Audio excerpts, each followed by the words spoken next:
Hey, I'm Andy. If you don't know me, it's probably because I'm not famous. But I did start a men's grooming company called Harry's. The idea for Harry's came out of a frustrating experience I had buying razor blades. Most brands were overpriced, overdesigned, and out of touch. At Harry's, our approach is simple. Here's our secret.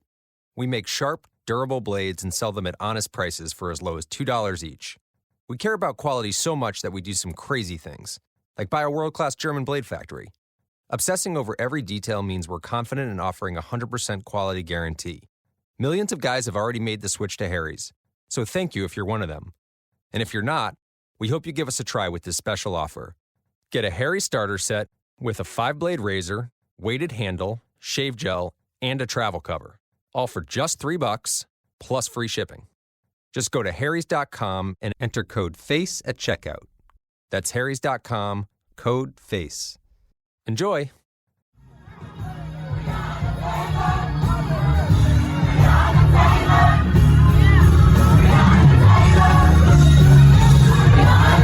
This is Make It Plain. MIP With Masamela Matfumo. Mark Thompson. Make It Plain. Get woke.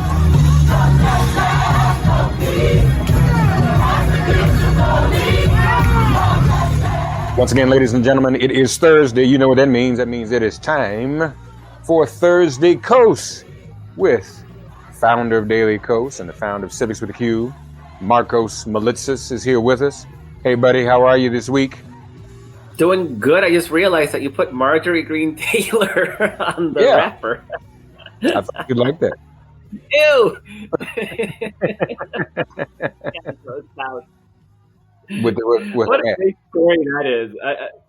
Yeah. Sorry to No, intrude that's what we're talking about. I'm just amazed that Kevin McCarthy is going to basically force his caucus to have an up and down vote on her and put them all on record one way or the other. And you know, the majority's leader job is or a caucus leader's job is to protect its members.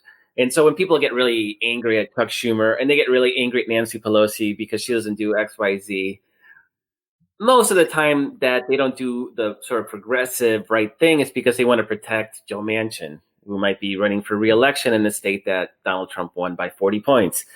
Or Nancy Pelosi may be trying to protect some rural Democrats that represent Trump districts. So that's her job. And Mitch McConnell is so afraid of Donald Trump, who's holed up down in Florida with really no way to really communicate. He's sort of been deplatformed everywhere.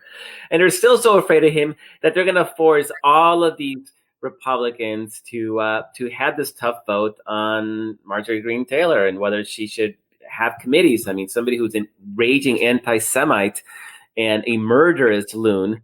And now they're going to own her. They either vote against the Democratic motion, and basically in 2022, you know, that's going to be the Democratic campaign, right? It's so-and-so congressman from Q, and you're going to point to this vote for evidence, or they're going to vote to strip her of her committee assignment, and then you're going to have like MAGA Q Nation just like descend on them and challenge them in the primary. So they're in a no-win situation, all because Kevin McCarthy is apparently too scared of Trump individually to just strip her of her committees. They did it with Steve King, so I don't know why she is special or different than what they did with Steve King. What is the fear of someone who's been deplatformed? That's what I don't get. The power that he had was on his platforms. Many of his followers have been deplatformed. What is it that McCarthy and McConnell are afraid of? That's what I'm not getting. I mean, McConnell has been speaking more forcefully against Trump. Now, will that translate to a vote to convict? That's a big question. And I think that really is going to come down to whether he thinks that those corporate PACs are going to continue to cut off donations to Republicans. Those corporate PACs claim that they will unless the Republican Party distances itself from Donald Trump and Q.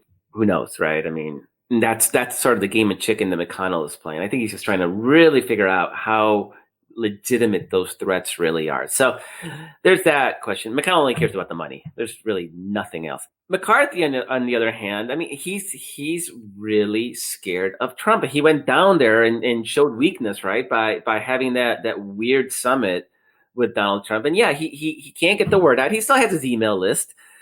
He's still going to have money, but we know that money does not drive political elections in the way that most people think they did.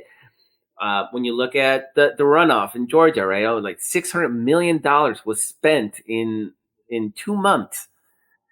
Nobody's mind was changed. Not a single person. Yet you have an organization like the New Georgia Project, that's Stacey Abrams' organization that she founded. They have a budget of $5 million.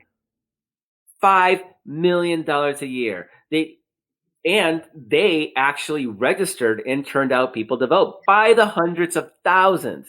That is what moves numbers, is organizing on the ground, not $600 million in ads. Now, do we actually think Trump's going to organize underground? He's not going to do that. So they run a bunch of ads that really don't have an impact. You're going to have primary challengers. They're going to walk around with a Trump endorsement. I mean, Trump doesn't need a Twitter account to endorse Marjorie Greene Taylor and all her little clones that are sure to pop up next year. But is that enough to win a midterm election? I don't know. I would bet that it's going to be a liability, more of a liability than it is going to be a help. And yeah, there's some really deep red districts that are going to maybe fall to Q candidates. I mean, I think that's going to happen regardless. But the battleground is going to remain in the suburbs. And I don't think there's anything worse for the Republican brand than to rally around somebody who claims there are Jewish space lasers creating forest fires in California. And that's just a reality. And we've seen McCarthy try to get her to apologize, to walk some of that stuff back, and she's just doubling down on all of it. Yeah. She's also said, by the way, that Hillary Clinton scans children and wears their faces. So no, that. Yeah, no, people play really well in the suburbs. So some of the punditry, because I guess they have nothing else to talk about, and they have to criticize Democrats, saying that Biden needs to be more bipartisan, needs to be very careful about this COVID relief bill. They're going to blow it in the midterms. So we put that on a scale. And like you said, the suburbs, let's put that on a scale. Fighting for COVID relief and making bold decisions like that versus Marjorie Taylor Greene in the suburbs. I don't see. Yeah. And Mark, we spent 8 years of the Obama campaign really just tearing our hair out over Obama's like desperation for bipartisanship, defined by getting Mitch McConnell to play nice with him. And Mitch McConnell, he played him just by denying him any support, flat out saying, our job is to make him a one-term president, he didn't even pretend. And Obama kept just begging him for that support, that bipartisan, and nobody cares. I mean, the Civil Rights Act passed by one vote. Does anybody go back and go like, it wasn't bipartisan? So does anybody look at their social security check and go like, I'm not going to cash this because it was not a bipartisan vote in Congress when this thing passed, right? People don't give a damn about bipartisanship. They care about results. And one of the ways that Republicans have sort of turn people against government is by breaking it. They break it when they're in power. I mean, that is literally their philosophy. Trump sort of sort of highlights that, but also by breaking government when Democrats are in power. So then they can say, see, Democrats can't fix, anything for you. So therefore government can't work. And if the idea that government doesn't work solidifies in the electorate, that benefits Republicans. I mean, this is the whole famous Ronald Reagan quote that the scariest words in the American language or in the English language, I'm here from the government and I'm here to help. I'm from the government, I'm here to help. So that's what needs to be hit head on. And I got to say that Biden And everybody in that administration seems to have learned that lesson from the Obama years, and they're not playing. Biden invited those 10 Republicans. They spent 2 hours talking. Those Republicans walked out, and Biden said, "Nope, still doing $1.9 trillion dollars." They are refusing to back down. They are realizing that in the end, what's going to judge this administration and the Democratic Party is, did we deliver measurable improvement in their lives?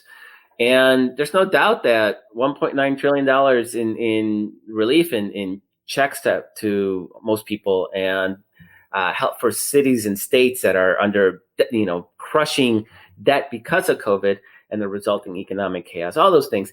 There's no doubt that this is going to be an improvement in people's lives. I wish it was $3 trillion, but hey, almost $2 trillion is pretty freaking good. And we're seeing this not just in COVID relief, but we're seeing this when talking about immigration, when talking about climate change. This administration is thinking we're going to go big because that's what the American people need to see. And when you talk about bipartisan, Biden has made very clear that he's defining bipartisan as in pursuing policies that are popular with the American people, including rank and file Republicans outside of Washington, D.C. And it's true. I mean, there was a Republican pollster that showed, this was one of Trump's pollsters, 75% of Americans agree with a national mask mandate. That is bipartisanship, because it includes Republicans as well. That is bipartisanship. Who gives a damn if Mitch McConnell doesn't agree? He doesn't get to decide, because he's not representing the American people. He's not representing the entirety of the Republican populace out in the states. He's representing the Q, destructive, nihilistic caucus. And so he no longer, having backed up Trump in his attempt to subvert democracy, I don't even think he's not even a credible person when discussing our national politics anymore. None of them are, unless they vote to convict, and unless that they introduce legislation turning back the Trump billionaire tax cuts. They do those two things, I'm going to start taking them a little bit more seriously. But right now, they're a joke. Going big means, you're saying, that Democrats in 2 years would still be able to hold the House and the Senate. If the argument is we made your life better, we delivered X, Y, and Z, then clearly the argument is better. If the argument is what it wasn't in 2010, Obama's first midterm, where nothing had passed. In fact, even the Affordable Care Act, which had passed, hadn't taken effect. So there was literally nothing to point to. And the Republican argument was they did nothing for you. It's just they're crazy and radical and delivered nothing for you, the average American person. So yeah, it's about delivering big. And in this case, it's even different than 2010, because even in 2010, there was a little bit more of a swing constituency that could go back and forth, right? Now, I think that's almost all gone. We are so radical, so polarized between left and right, that keeping our base engaged is going to be the key to making gains in the House and the Senate in 2022. And we just saw that in Georgia, where we held our partisans in the runoff election in January. They didn't, because Trump wasn't on the ballot. And, Biden won Georgia by 11,000 votes. The Reverend, now Senator Raphael Warnock, won it by like 80,000 votes, because we made an argument for more government checks, for more help to people who need help, and for the rejection of Trumpism. And that message resonated really well. But now you have to deliver. Like, we won on those promises. Our people were engaged and motivated, and turned out in numbers that still blow my mind. And so we have to be able to go into 2022 saying, voting for Democrats paid off for you. It literally, tangibly paid off for you. And now here's what else you're going to get if you vote us into even bigger office. No, that's very important. So let me go back to the Republicans for a minute, though. If, again, the fear is of a group of people that are deplatformed, underground on the internet, the deep internet, whatever you call it, deep net. I think that's what it's called. Are they also saying to us, admittedly, that that's the Republican Party of today? That's the base, that it's not even something above ground. It's something deep and burrowed and in the sewers of disinformation. I mean, because if that's the case, I mean, how many more signs do we need that this is an irrelevant political party? It might even be to our advantage for the Democratic Party to, break off into satellites and form some other parties so we can just push the Republican Party out of the room altogether. I mean, it would be great if you had sort of a rational centrist party and then a leftist party, and then they were doing battle, right? I mean, that I'm almost okay with seeing Joe Manchin and Lisa Murkowski sort of play in their own sandbox, and while we're building this left party, and there's just a almost irrelevant conservative right-wing neo-Nazi party. That'd be great. I actually don't think that the Republicans, as the modern Trump Republicans, are irrelevant right now, because there's a lot of them, and they are the bulk of the base of the Republican Party. I mean, 80% still support Donald Trump. It's gone down, but it's still about 80%. So it makes it really, really, and this is what McConnell and McCarthy, the Republican leaders, that's what they're looking at and being, freaking out about, is that their rank and files still, their donors don't like Donald Trump, but the rank and file are 100% bought into Trumpism. And so that's going to be a challenge. Now, what happens? You deplatform a lot of that stuff. You keep putting pressure on Facebook to make sure that stuff doesn't proliferate. You send them off to fringe places like Gab and whatever the dark web corners, 8kun and all those things. You send them off. It actually will limit their ability to expand into the future. But I think there's a really strong, dangerous core there that's going to take a while to burn itself out. And I actually think it's going to burn itself out. These movements sort of tend to do that. They'll turn on each other. These are horrible, hateful people. And it's inevitable that they turn on each other. Just look back to Occupy and seeing how that flamed out after a while. I mean, these movements burn bright. And with a sort of Trump being deplatformed and off in the fringes, I mean, it makes it a lot harder to rally around him. So I actually think Ben Sasse and Liz Cheney, they're making a bet that they'll be able to reclaim the Republican Party from Trumpism. I actually think that's probably the smarter bet, but it's not a guaranteed bet, and it may not happen in 2 or 4 years. I think the long-term bet is that sanity prevails, just because American politics are going to need that equilibrium. But who knows, Mark, right? I mean, the rules don't matter anymore, and norms are shattered, and everything is different. So who knows? Facts don't matter. Actual facts do not matter. That's the other thing. This woman running around with a Trump one mask and, all the stuff that's on the internet, the dark web. People talked about Obama being the advent of a post-racial America. We know that wasn't true. But yeah. Trump was definitely the codification of a post-factual America. So people just say whatever. I mean, it's just literally not true. And it's okay. False reality, false life. Civiqs had a chance to look at anything lately of interest? Some of the fun things are that Joe Biden is more popular with the American people now than Donald Trump ever was in his entire time as not just president, but also president-elect. So already this notion of being more bipartisan, the real kind of bipartisan, not the fake Mitch McConnell bipartisan, but real bipartisan, is already paying dividends. I also, unfortunately, I think it helps that Biden is a white guy. I think things would look a lot different if we were talking about Kamala Harris, President Harris, or President Warren at this time. But it is what it is. Biden is actually he's off to a good start. So I don't want to complain. I just want to get to the place where in American society, it doesn't matter if it's a white man, that they get treated the same. Joe Manchin, caved on $1.9 trillion after making a big noise about it. And his biggest gripe about this whole thing was when Kamala Harris went and talked to a newspaper in West Virginia. Because you can't have the black woman go talk to a newspaper. You need to run it by him so she has permission.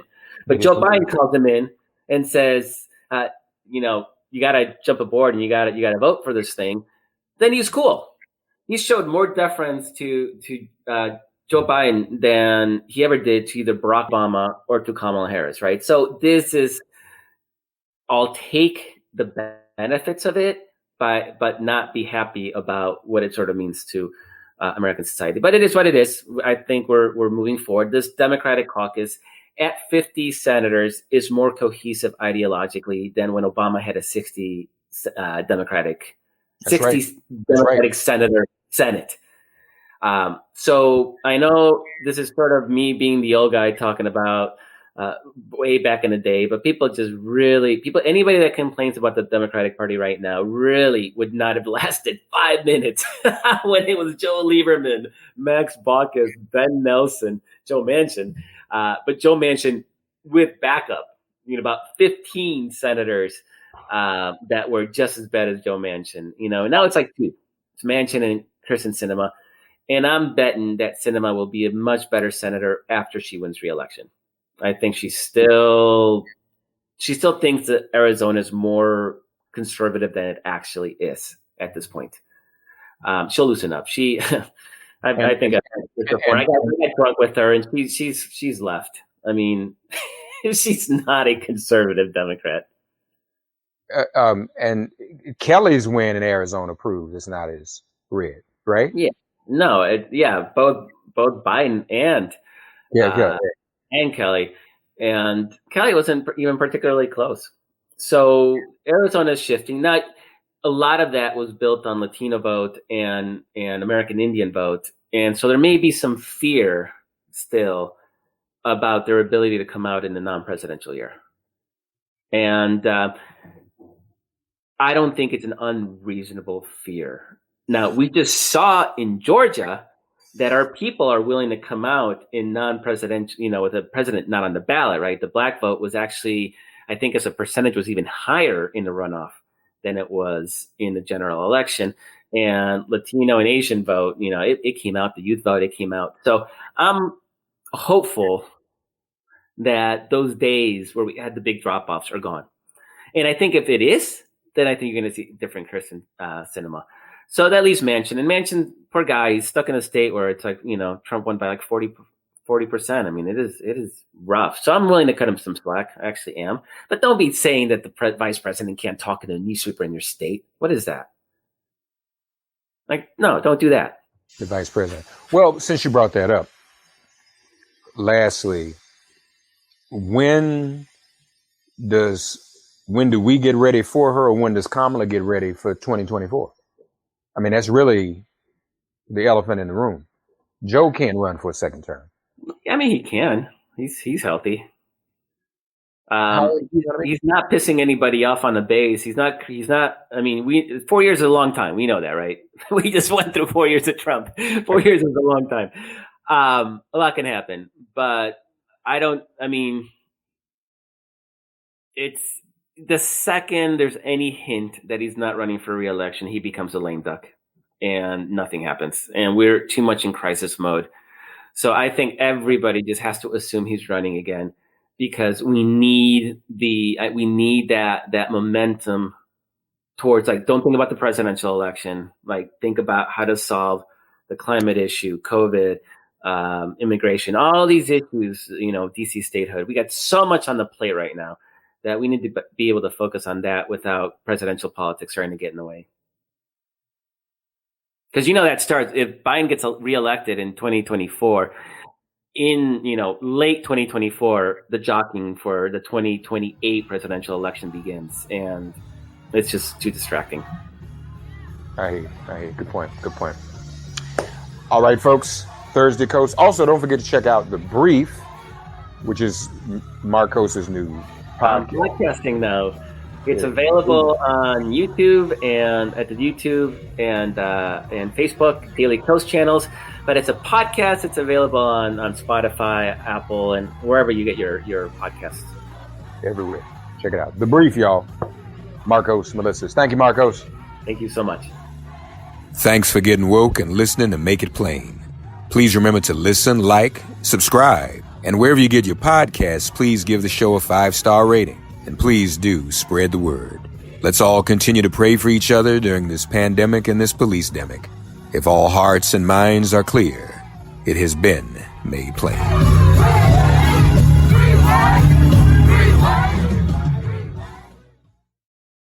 Hey, I'm Andy. If you don't know me, it's probably because I'm not famous. But I did start a men's grooming company called Harry's. The idea for Harry's came out of a frustrating experience I had buying razor blades. Most brands were overpriced, overdesigned, and out of touch. At Harry's, our approach is simple. Here's our secret. We make sharp, durable blades and sell them at honest prices for as low as $2 each. We care about quality so much that we do some crazy things, like buy a world-class German blade factory. Obsessing over every detail means we're confident in offering a 100% quality guarantee. Millions of guys have already made the switch to Harry's, so thank you if you're one of them. And if you're not, we hope you give us a try with this special offer. Get a Harry's starter set with a 5-blade razor, weighted handle, shave gel, and a travel cover, all for just $3 plus free shipping. Just go to harrys.com and enter code FACE at checkout. That's harrys.com, code FACE. Enjoy!